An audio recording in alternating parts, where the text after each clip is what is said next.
सर्वांना माझा नमस्कार. जय हिंद, जय संविधान.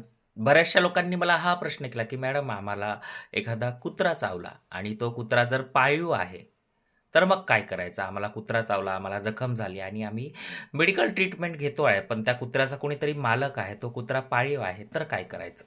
तुम्ही सिम्पली त्या मालकाची कंप्लेंट देऊ शकता. त्याच्यावर बी-एन-एसच्या सेक्शन 289 नुसार गुन्हा दाखल होऊ शकतो आणि यामध्ये त्याला 3 वर्षापर्यंतची शिक्षा आणि ₹5,000 पर्यंतचा दंड देखील होऊ शकतो. सोबतच तुम्ही त्याच्यावर नुकसान भरपाईचा दावा देखील टाकू शकता.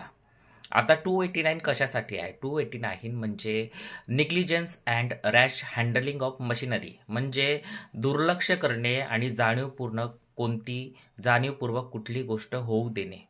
Negligence and rash handling of machinery हे या कलमेचं मुख्य मोटो आहे. तर अशाच प्रकारच्या कायदेशीर माहितीकरिता माझ्या पेजला फॉलो करा आणि नवीन-नवीन अपडेट्स तर मी देतच राहते आणि तुमचं प्रेम मिळतं दिवसेंदिवस फॉलोवर वाढत चाललेले आहे आणि आवडलं तर नक्कीच शेअर करा.